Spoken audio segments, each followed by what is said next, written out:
여러분, 새해가 된 지 벌써 한 달이 지나갑니다. 오늘이 1월 30일인데요.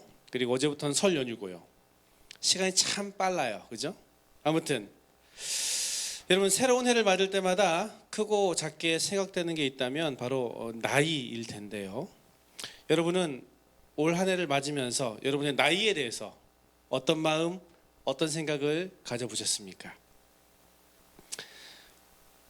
얼마 전이었죠. 이 여자 댄싱 크루들의 경연 프로그램으로 화제를 모았던 이 스트리트 우먼 파이터에서 때 아닌 나이 이슈가 있었는데요. 이것은 각 팀 미션, 주제를 발표할 때 나오게 되었는데요. 여러 팀들 중에서 나이가 어린 편에 속한 이 YGX라는 팀이 자신들의 미션 주제를 영, 프리티, 핸섬으로 정했다고 발표하니까 이 말에 다른 모든 팀에서 핀잔을 준 거예요. 그 핀잔들은 모두 같은 내용이었는데요. 무엇이었는가 하니 이 주제인 어리다의 의미, 영에 대해서 쟤들은 계속 자기들이 어리다고만 하네? 니네 이제 더 이상 어린 거 아니야 라는 거였어요.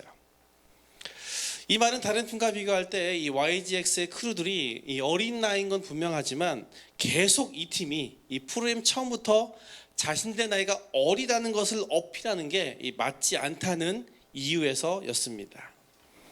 이에 이 팀의 리더인 리정이라는 사람이 24살인데 중간 인터뷰에서 이런 핀잔에 대해서 발끈해가지고 센 말을 던진 거예요. 뭐라고 했냐면, 그런데 본인 24살은 뭐 하셨대요? 당시 제가 슈퍼팬이라서 즐겨봤는데요. 리정의 이 말에 저도 깜짝 놀라게 되더라고요. 혹시 보신 분이 계실까 모르겠는데요. 거기 모인 팀들이요, 우리가 몰랐지 나름의 장르와 색깔로 모두 국내 최고의 댄싱 팀들 아니었습니까? 그리고 그런데다가 다 동업자 아니었습니까? 다른 직업과 마찬가지로 너무나 좁은 게 그 바닥일 텐데, 또 자신보다 거의 다 나이가 많은 사람들에게 아무리 요즘 말로 킹 받는다고, 열 받는다고 이런 말을 할 수 있었냔 말이죠. 그래서요, 이 방송이 나가자마자 이 랜선 유저들이 난리가 났습니다. 유명하다지만 실상은 뭐 백댄서 주제에 건방지다, 또는 대단한 춤녀 나셨네 등의 비난에서부터 아무 생각 없이 보다가 뼈 제대로 맞았다라는 이 자기 반성이 줄을 이었는데요. 저는 이렇게 말한 리정의 이 말에 대단하다고 생각되더라고요. 왜냐하면 그 리정이라는 사람이 24살임에도 불구하고 이런 말을 할 정도로 이 싹은 커리어에 대해 자신감과 자부심을 가지고 있는 것이니까요. 실제로 실력도 장난 아니고요. 그리고 악마의 편집으로 치부하기엔 너무나 다른 어마어마한 노력이 실제로 그녀 자신에게 있었고요. 그러면서 저도 저의 24살 때를 생각하게 됐습니다. 여러분, 그때 제가 뭐 했을 것 같습니까? 그때요, 제가 삽질하고 있었더라고요. 군대에서. 좀 슬프네요. 여러분도 어떠셨습니까? 그러면서 생각된 게, 대단한 사람들은 나이가 상관없이 뭔가 다르다, 나이를 뛰어넘는 비범함이 있다라는 것이었어요. 그러고 보니까 우리가 아는 세상의 위인들은 어릴 때부터 남달랐음을 알 수가 있죠. 그러면서 여러분, 이 땅의 메시아이자 구원자 예수님의 어렸을 때는 어땠을 것 같습니까? 한번 이런 생각은 안 해보셨나요? 그분이 하나님이신 만큼 그 비범함이 장난이 아니었을 것 같지 않습니까? 오늘 본문은 성경에서 거의 유일하다고 볼 수 있는 예수님의 어린 시절의 이야기입니다. 구체적인 나이대로는 청소년기 때에 있었던 이야기인데요. 아니나 다를까 예수님은 그 나이대에 볼 수 없는 비범함으로 하나님의 아들임을 유감없이 사람들에게 보여주었습니다. 함께 살펴보기로 하는데요. 예수님은 12살 때, 우리로 치면 14 혹은 15살 정도인데요. 이 예수님께서는 가족들과 그리고 친척들과 함께 명절, 이 유월절을 맞아가지고 예루살렘에 가게 되었습니다. 이것은 철저히 이 유대 율법에 따른 일이었는데요. 먼저 이것은 모든 이스라엘 성인 남자들은 매해 명절 때에 예루살렘 성전을 반드시 방문해야 한다는 율법의 명령을 지키는 것이었고요. 더 특별히 예수님께서는 율법에서 성인으로 인정하는 이 13세 바로 직전에 예루살렘에 미리 가봐야 한다는 조항에 그대로를 따른 것이었습니다. 앞서 밝힌 대로 예수님의 나이가 12살 때라고 했잖아요. 그런데 6월절 순례를 마치고 집으로 돌아오는 길에 문제가 생겼습니다. 하룻길을 간 저녁에서야 어린 예수가 없다는 것을 발견한 것이죠. 이 일에 부모인 요셉과 마리아가 얼마나 칠칠 맞으면 애를 잃어버렸을까, 그것도 어떻게 저녁이 돼서야 그걸 알았을까 생각할 수도 있는데요, 그건 아니죠. 당시 명절 순례는 가족과 친척들 그리고 마을 사람들과 함께 갔습니다. 그러니까 큰 무리가 이동한 거예요. 그래서 오갈 때 어른들은 어른들끼리 또 아이들은 아이들끼리 서로 어울려서 가는 게 보통이었습니다.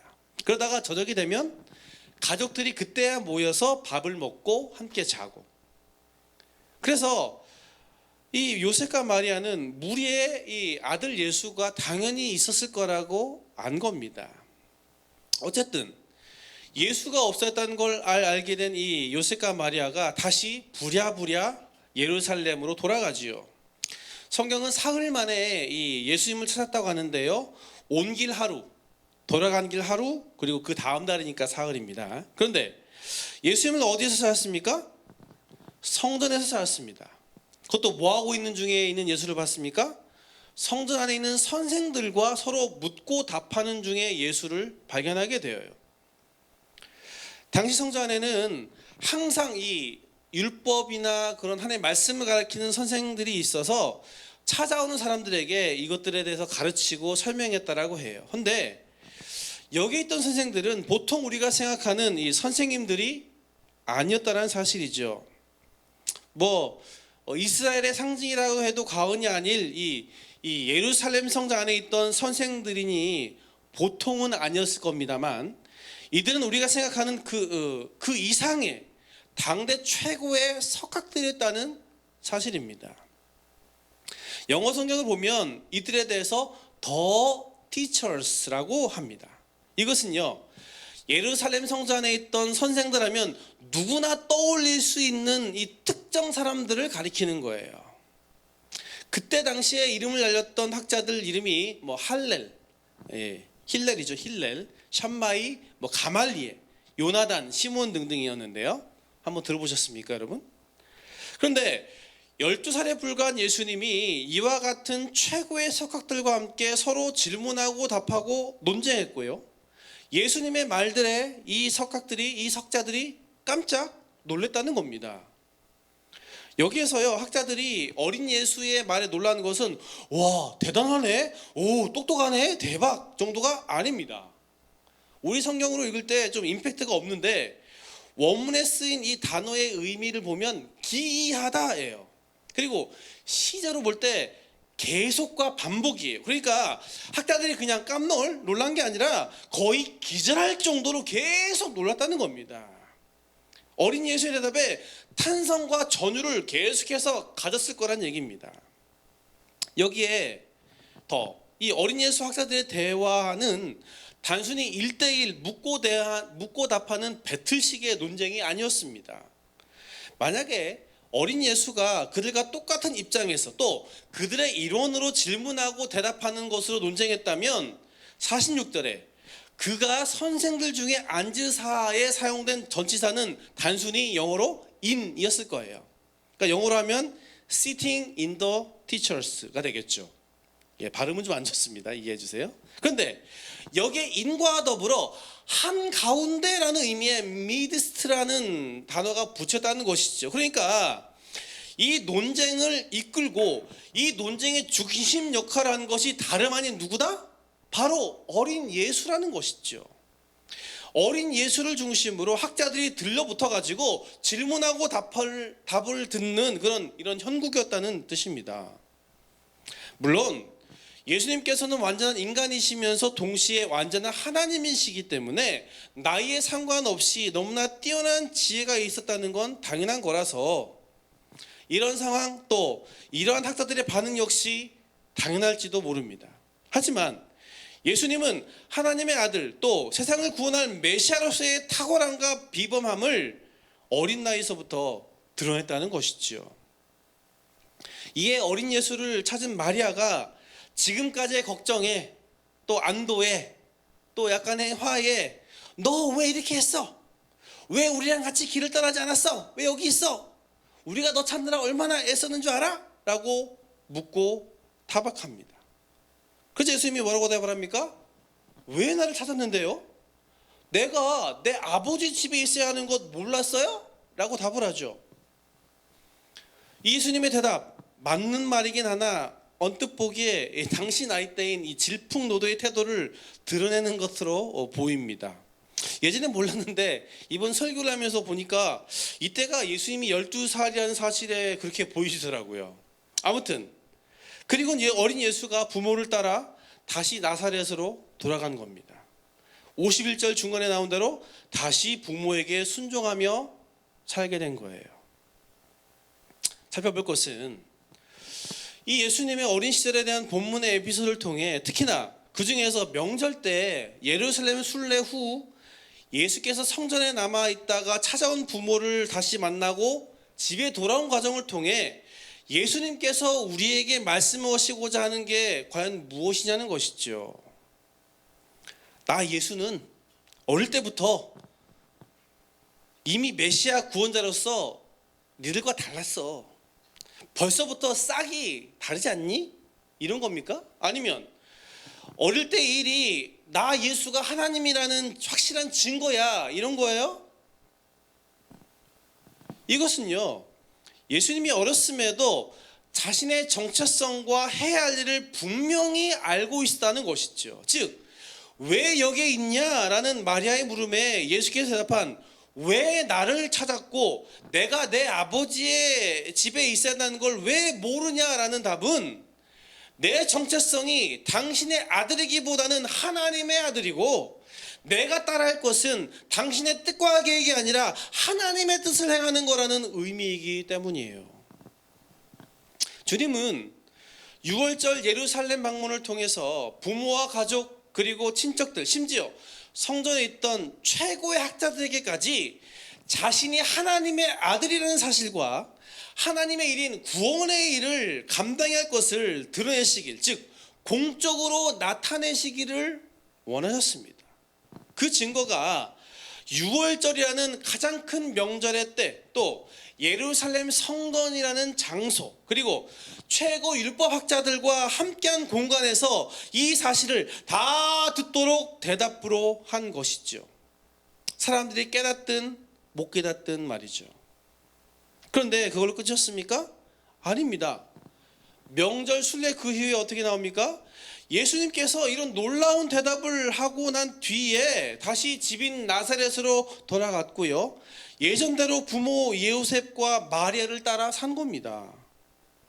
여러분, 마리아의 물음에 이 자신의 정체성과 이 일에 대한 답을 했다면 그 시간을 이후로 본격적인 메시아의 일을 시작하시든지 아니면 하다못해 예루살렘 성전에 머물면서 그걸 따로 준비하든지 하는 게 맞는 거 아닙니까?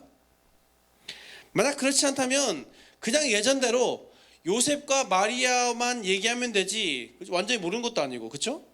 굳이 지금 밝히 이렇게 할 필요가 없잖아요. 그런데 언제 그러냐는 듯이 어린 예수는 다시 집으로 돌아가서 공생애를 시작하기 전까지 요셉과 마리아의 명령에 따라서 그들의 질서를 따라서 삽니다. 그렇다면 여러분, 본문을 통해서 우리가 어떤 부분을 생각해 볼 수 있습니까? 그것은 때에 따라서 예수님께서 분명한 자기 인식을 가졌다는 것과 동시에 당장 자신이 해야 할 일들을 정확히 알고 했다는 겁니다. 쉽게 말해서 주님은 자신의 정체성과 세상의 질서, 또 세상의 이 둘 사이의 텐션을 때에 따라서 잘 조절하고 매니징을 잘 했다는 거예요. 이 사실은 우리가 그리스도인으로서 때에 따라 세상에서 과연 어떻게 살아야 하는가라는 문제, 그 가운데 특히 새 신앙과 세상의 사이에서 우리가 어떤 원칙과 태도로 이 둘을 해야 하는가와 연결이 되는데요. 중요한 점은요, 여러분, 신앙의 정체성을 가지고 살아가는 것과 세상의 질서를 따르고 일을 하는 것이 서로 뺏고 뺏어오는 싸움이 아니란 점입니다. 우리는요, 신앙대로의 삶과 세상에서의 삶이 서로 전쟁을 치룬다고 생각합니다. 그래서 신앙대로 살려갈수록 세상에서 일을 줄여야 한다. 또 신앙의 일을 더하기 위해선 세상 속의 삶을 그만큼 포기해야 된다라고 여겨요. 근데 여러분, 정말 그렇습니까? 물론 세상과 믿음은 정반대입니다. 하지만 여기에서의 세상은 세상 전체가 아니라 세상이 가진 근본적인 죄입니다. 세상에 가득한 악과 이 악의 세력이에요. 여기에서의 싸움을 전쟁으로서 해야 돼 처절하고 피를 끓는 전쟁으로 우리가 수행해야 됩니다. 이 전쟁에서 우리는 어떻게든 이 악을 없애고 죄와 더러움에서 떠나야 합니다. 하지만 그 외에 우리가 따라야 할 질서라든지 우리가 해야 할 일 자체는, 관계 자체는 악하지 않습니다. 오히려 우리가 잘 감당해야 하고 우리가 잘 일구를 뿐만 아니라 우리가 누려야 할 대상입니다. 이것은 하나님께서 우리에게 주신 하나님의 역사, 하나님의 은혜, 또 인도, 그리고 열매라는 이름의 통로예요. 해서 신앙의 정체성을 알고 그대로 사는 것과 삶에서 따라야 하고 해야 하는 것이 서로 대치되지 않습니다. 제한된 영역을 뺏고 얼마나 덜 뺏기느냐 뺏느냐의 싸움이 아닌 것입니다. 오히려 이 둘은 서로 영향을 줍니다. 신앙의 정체성을 알고 사는 것이 삶에서의 질서와 일들을 더 잘 감당하고 따르게 하고요, 삶에서의 질서와 일들을 잘 감당하는 것이 신앙의 정체성을 가지고 그렇게 더 잘 살도록 더 힘을 줍니다. 그리고 이것은 다시 신앙의 성장으로 이끌어서 하나님이 주신 열매 가까이로 계속 우리를 나아가게 해요. 이 사실에서 주목해 볼 점은 신앙의 정체성을 확인하는 것이 먼저이며 더 중요하다는 사실이죠. 왜냐하면 하나님 앞에서의 내가 누구인지가 삶의 목적, 방향, 그리고 그 안에서의 다양한 이 가지에 대한 이 정답이고 삶의 본질이기 때문입니다. 하나님께서 우리의 주인 되시고 우리가 그분께 속했기 때문이에요. 여러분, 목적과 방향 없이 가고자 하는 방향을 우리가 어떻게 갑니까? 간다는 말 자체가 안 되죠. 어불성설입니다. 목적과 방향 없이 어딘가를 가는 것은 길 위에서 표류하는 것과 똑같습니다. 근데 마찬가지예요. 신앙의 정체성을 알지 못하면, 신앙으로서의 내 모습을 갖지 못하면 뭘 위해 살고 무엇을 향해 가야 되는지 모릅니다. 그래서 어떻게 살아야 할지도, 어떻게 누려야 할지도, 뭘 어떻게 감당해야 할지도, 어떤 태도를 보여야 할지 모르는 거예요. 사는 대로 되는 것이 아니라 되는 대로 살게 되는 겁니다. 만약 여러분의 일 혹은 학업이라든지 관계를 비롯한 여러 삶의 부분이 잘 안 된다면 한번 길을 멈추고 잘 따져봐야 해요. 내가 과연 신앙의 정체성을 가지고 그 신앙대로 살고 있는지 아닌지. 그래서 그게 아니라면 가장 먼저, 그리고 제일 힘을 들여 내가 누구이고 그렇게 사는 게 어떤 것인지를 들여다보고 실천해야 합니다. 그리고 여러분의 삶이 잘 매니징되고 나름 잘 되어진다고 해도 한번 멈춰서서 잘 따져봐야 합니다.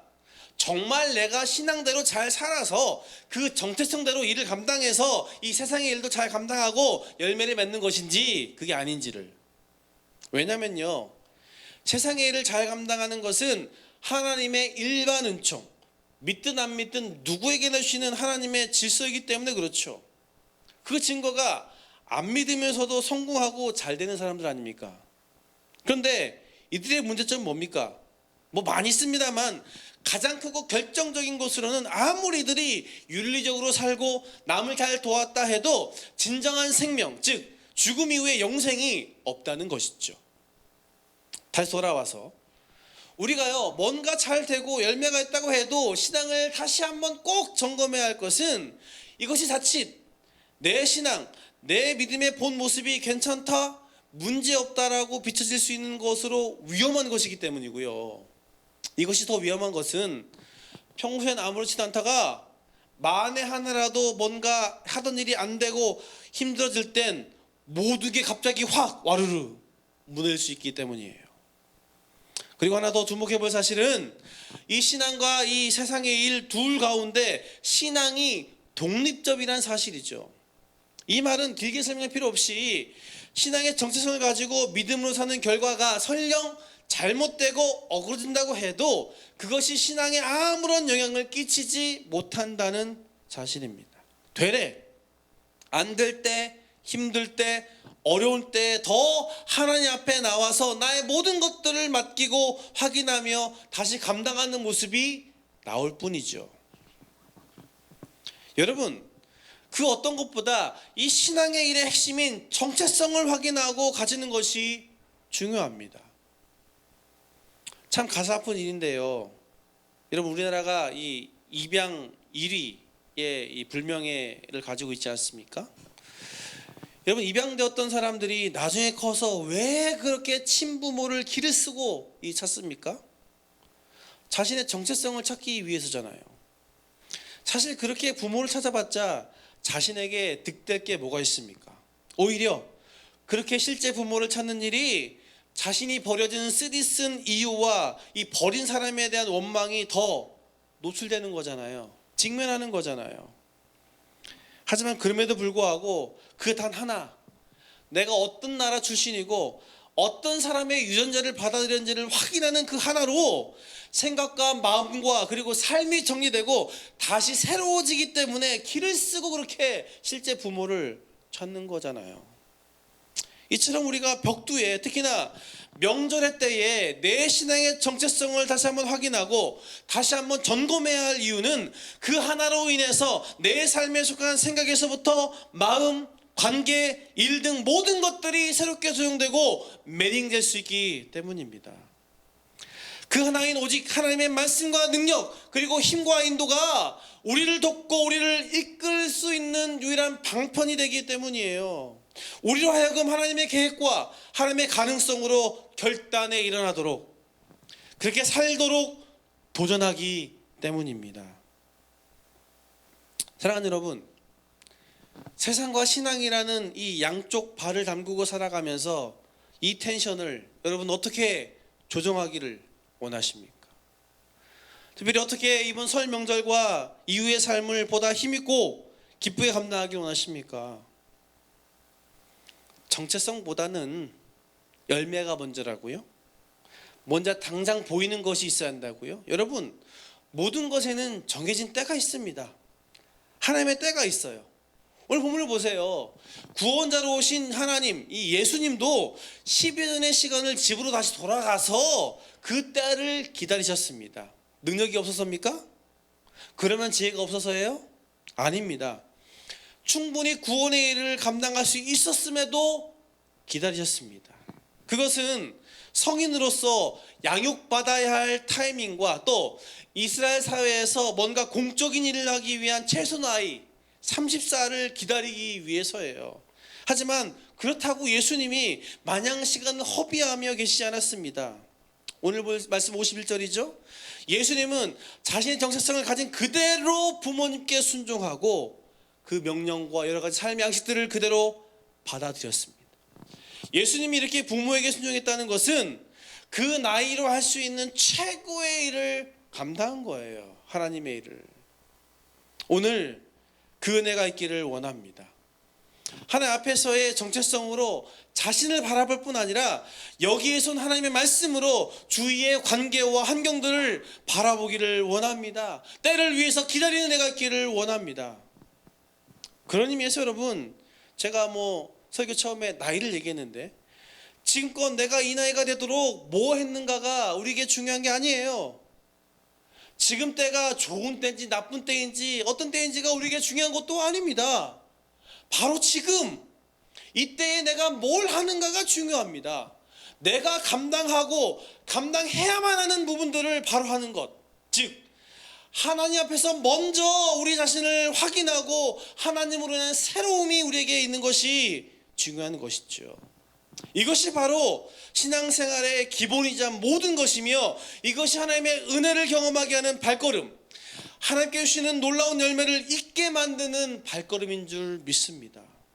오늘 그 발걸음을 다시 떼기 시작하는 우리가 되기를 원합니다. 우리의 본 모습을 다시 하나님 앞에 내어드리고 하나님 앞에서 확인하는 우리가 되기를 주님의 이름으로 축복합니다. 그래서 지금의 때와 상황이 어려움에도 불구하고 도리어 하나님의 때, 하나님의 열매로 나아가는 우리 모두가 되기를 주님의 이름으로 축원합니다. 말씀이 결론 맺을까요? 어제부터 설 연휴가 시작되었습니다. 그런데 그렇지 않아도 큰 모임으로 모이는 것보다는 가족 중심으로, 또 이동해서 만나는 것보다는 쉼으로 달라진 명절 풍경이 코로나 팬데믹으로 더 확실해지고 굳어졌다는 것이죠. 그런데 아직은 완전히 확 바뀐 게 아니라서 함께 있는데 함께 있는 것도 아니고, 쉬는데 쉬는 것도 아니며, 편안한 시간인데 결코 편안한 시간도 아닌 우리에게 애매한 어려움의 시간이 명절이라는 거예요. 무엇보다 어려운 것은 좀 상황이 좋고 뭔가 희망적인 일이 있으면, 하다못해 사회적인 부분이라도 기대할 수 있는 게 있으면 괜찮은데 기뻐할 일이 없다는 거죠. 갈수록 어렵고 갈수록 힘들고 갈수록 안 되고 갈수록 일이 터지고 거기에 나이만 먹으니, 그렇다고 아무 데도 안 갈 수도 없고 또 아무것도 안 할 수도 없고, 행여나 가족끼리 얼굴 붉히고 싸우게 되면, 서로의 감정이 어렵게 되면, 그리고 지난날에 쓴 마음들이 올라오면 여긴 어디? 나는 누구? 라는 깊은 분노가 일어나는 이 명절, 여러분 이 시간에 과연 어떻게 마음을 채우고 어떻게 이 시간들을 감당할 수 있냐는 거예요. 그것은 하나님 앞에서 나를 확인하고 하나님께 붙어 있음으로 가능합니다. 아버지 집에 머무는 거예요. 먼저는 그렇게 함으로 작게는 낯을 추스리고 넘지 말아야 선을 지킬 뿐만 아니라, 크게는 그런 나를 통해서 하나님의 살아계심을, 하나님의 은혜를, 그리고 하나님의 일을 흘러보내야 한다는 것이죠. 가족이 믿지 않거나 믿음이 적은 경우엔 나의 섬김으로, 반대로 내가 신앙으로 약해져 있을 때엔 다른 신앙의 선배로부터 힘을 얻음으로 그렇게 일을 감당해야 한다는 것입니다. 풀어짐으로, 쉼으로 해야 할 것들을 내팽개치고 마는 게 아니라, 이럴 때일수록 더 하나님을 생각하고 하나님께 나아가는 모습이 있어야 한다는 것입니다. 그리고 명절 외에도 똑같습니다. 세상과 일 사이에서 하나님 앞에서 먼저 정체성을 가지고 여기서 나를 확인하고 여기에서 하나님의 말씀으로 주의 일과 관계들을 감당해야 됩니다. 다시 그렇게 하나님의 때를, 하나님의 은혜를 기다리며 준비하고 씨앗을 뿌려야 해요. 여러분, 계속해서 되어진 실망과 절망과 어려움의 이 패턴들 이제는 끊고 다시 하나님의 뜻과 하나님의 능력 인도로 나의 마음과 생각을 채우며 삶을 감당하는 은혜가 다시 있어야지 않겠습니까? 다시 하나님과의 그 여정을 다시 시작하기를 원하지 않으세요? 오늘 예수님께서 보이신 모습을 따라 믿음의 정체성을 가지고 하나 앞에서 자신을 확인하고 모든 일을 감당하는 우리 모두가 되기를 축복합니다. 또한 명절 앞에서 특별히 하나님 앞에 나아가는 그런 우리 모습을 통해서 내가 새로울 뿐만 아니라 가족들에게도 그것들을 흘러보내고 함께 믿음으로 다시 세워져 가는 그런 관계, 일들이 되기를 주님의 이름으로 축원합니다.